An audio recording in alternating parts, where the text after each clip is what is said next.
Nama saya Agung Setio Pambudi, asalnya dari Batang, Jawa Tengah, program studi Teknik Informatika. Nama saya Indra Distanta dari Prodi Sejarah dan Budaya Islam, Fakultas Pendidikan Budaya UIN Sunan Kalijaga, Yogyakarta. Perkenalkan, nama saya Nabita Fitriana Lutfiasari dari jurusan Bimbingan dan Konseling Islam UIN Sunan Kalijaga, Yogyakarta. Halo, nama aku Agus Trianta, jurusan SKI Sejarah Kebudayaan Islam. Nama saya Dina Safiana, biasa dipanggil Dina, jurusan Ahmadiyah Sasiah Hukum Keluarga Islam. Perkenalkan, nama saya Rifaat Harahmawati dari jurusan Ilmu Perpustakaan. Nama saya Janatun Alimah dari jurusan Pertanian Agama. Perkenalkan, nama saya Fitri Putri Lestari dari Pendidikan Matematika UIN Sunan Kalijaga. Perkenalkan, nama saya Ronggo Suryo Gumelar dari jurusan Komunikasi Penyiaran Islam, Fakultas Dakwah dan Komunikasi UIN Sunan Kalijaga.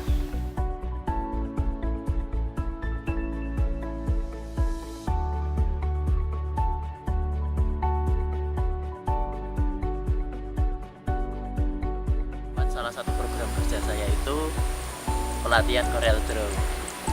Di latar belakangi keadaan masyarakat yang saya lihat pertama kali di sini. Di remaja belum ada yang bisa desain ataupun membuat poster untuk mengumumin adanya pengajian itu. Nah, dari situ terbersit saya ingin membuat semacam pelatihan untuk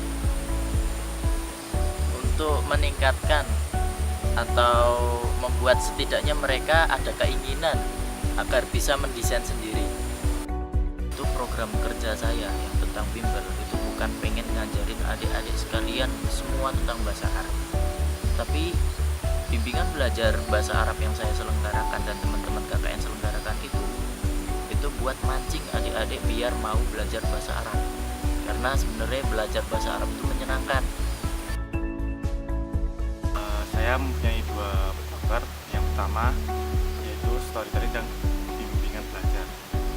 Alasan mengapa mengambil storytelling yang pertama itu untuk mengenalkan sejarah mengenai Islam pada anak-anak sejak dini, dan untuk menggambarkan bagaimana kalau sejarah itu sebenarnya nggak seperti apa yang dipikirkan oleh anak-anak zaman sekarang. Dan untuk yang kedua yaitu bimbel. Ini saya lebih mengarahkan bimbingan belajar mengenai pengetahuan umum ya. Jadi mengenai apa yang anak-anak itu belum ketahui. Program saya yang pertama yaitu mengenai bimbingan kelompok yang dikemas dalam bentuk kegiatan outbound untuk anak-anak di SD Negeri 1 Panduan. Proker saya yang kedua yaitu bimbingan belajar bahasa Inggris untuk anak-anak. Proker saya yang ketiga yaitu tutorial hijab dan make up untuk Budi. Program kerja saya ada dua. Yang pertama, latar belakang sejarah. Yang kedua, pengadaan buku sejarah untuk adik-adik TPA.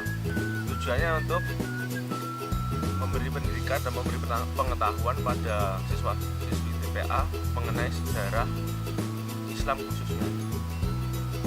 Yang kedua, program saya itu mengadakan buku-buku sejarah Islam. Itu tujuannya untuk apa? Untuk mengenalkan sejarah Islam khususnya untuk anak-anak TPA. Program kerja saya pertama di sini sosialisasi pernikahan dini dan legalitas perkawinan melalui pencatatan perkawinan. Tujuannya agar mengetahui bahwa pernikahan dini banyak negatifnya dibanding positifnya untuk anak-anak muda. Program yang kedua adalah bimbingan belajar untuk anak-anak di dusun ini. Tujuannya adalah untuk membantu mereka dalam mengetahui ilmu di luar selain sekolah mereka. Untuk proker individu saya Yang pertama itu ada pelatihan sistem informasi perpustakaan dan sistem informasi perpustakaan yang kami gunakan yaitu SIM.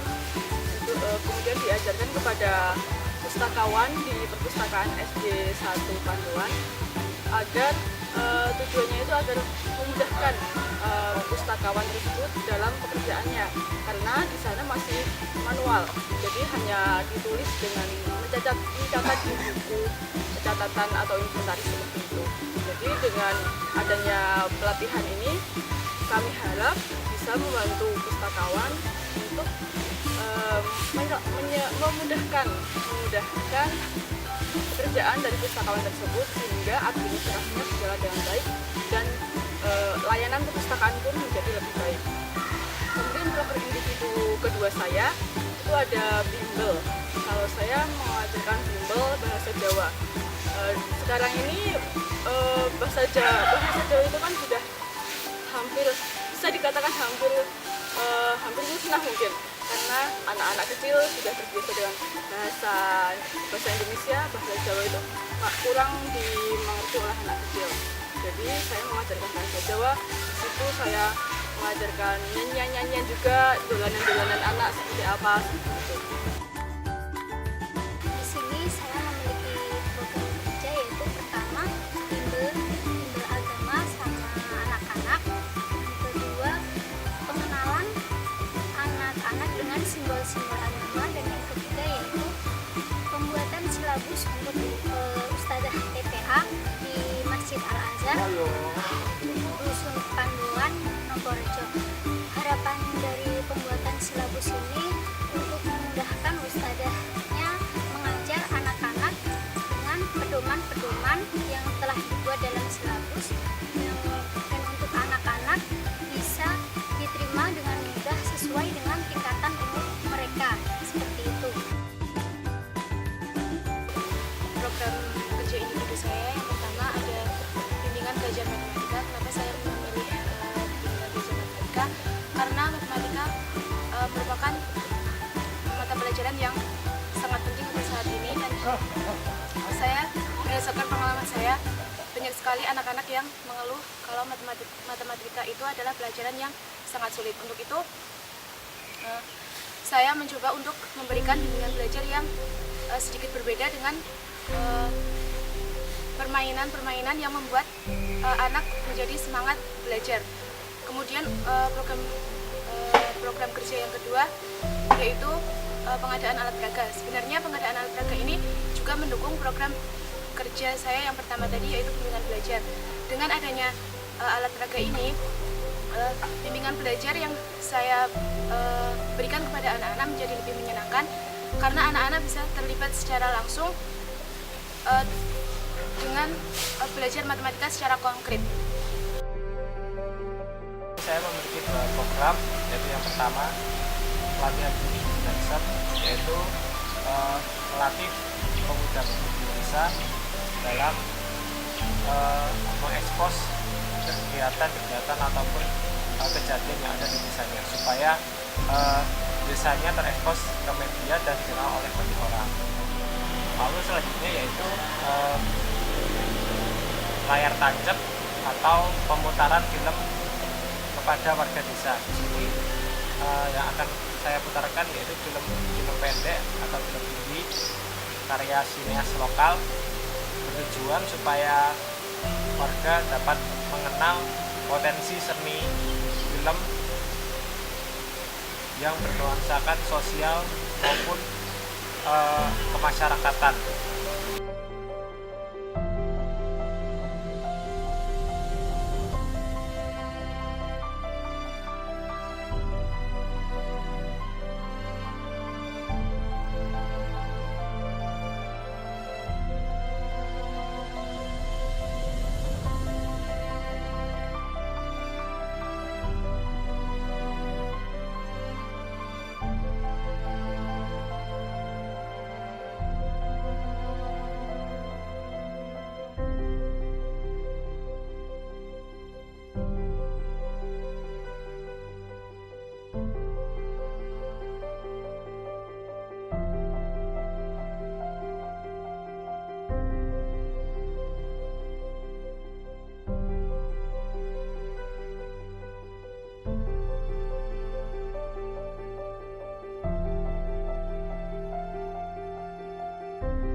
belajar banyak bagaimana hidup berkelompok dalam mencapai satu tujuan untuk kepada masyarakat. Bagaimana kita berinteraksi, terus juga saling bekerja sama. Itu ya, harapan saya bahwa kita dapat berkembang, apa yang telah terjadi mari kita jadikan sebagai suatu pelajaran supaya kedepannya lebih baik. Pesan-pesan selama KKN ini, walaupun KKN ini hanya 1 bulan yang terbilang waktu yang sangat singkat, tapi saya bisa merasakan kebersamaan yang sangat indah bersama dengan teman-teman. Untuk itu saya berpesan kepada teman-teman semua, jangan melupakan kebersamaan ini, dan nantinya kalau KKN ini berakhir, saya harap kita masih bisa berteman dengan baik. Kelompok ini makasih udah memberi kenangan-kenangan indah, asam manis KKN buat saya, terus buat kita semua. Sebenarnya semoga persahabatan kita nggak cuma sampai KKN ini berakhir, tapi bisa terjalin seterusnya. Untuk kesan-kesan teman sekelompok itu, namanya teman sekelompok dan baru dipertemukan selama awalnya seminggu itu, ya masalah-masalah dikit pastilah ada. Tapi dengan keberagaman itu kan jadi kita belajar menghargai bagaimana sifat dan sifat dari individu itu kan berbagai macam. Jadi kita bisa belajar menghargai dan juga belajar memahami dan mengerti orang lain. Ya, pesan-pesan dari saya khususnya untuk pemuda, tingkatkan kekompakan kalian. Kalian sudah memiliki modal yang bagus lah untuk mengawali sebuah organisasi. Terus pesan untuk warga Dukuh 1 Nomorjo, saya senang di sini. Masyarakatnya banyak yang baik. Terus ya terasa di mana ya, di keluarga sendiri lah. Pesan saya selama KKN di Dukuh Panduan Desa Nomorjo ini, warganya sangat ramah dan senantiasa membimbing kami untuk bisa bersosialisasi dengan tetangga-tetangga, dengan warganya. Kesan saya selama KKN ini, saya ada senang ada sedih juga. Pertama awalnya sedih, soalnya pengalaman pertama untuk adaptasi sama dusun, sama teman-teman. Tapi alhamdulillah selama KKN berjalan, saya juga merasa senang karena saya juga mendapatkan pengalaman dari desa dusun ini dan mengetahui beberapa karakter teman-teman semuanya. Dan pesan saya, berjuanglah, maju terus, bersemangatlah untuk mengembangkan dusun ini. Sebenarnya KKN kali ini cukup singkat ya, jadi kita tuh hanya diberi kesempatan sedikit. Jadi mau mengembangkan proker kita lebih jauh ke depan tuh harus mikir-mikir dulu. Jadi kita sebaiknya membuat proker itu yang simpel-simpel saja sih menurut saya. Terus Mari tetap melanjutkan silaturahmi kita, biar kita tetap temenan, biar kita tetap sahabatan. Mungkin kalau ada yang cinlok ya silahkan lanjutkan gitu.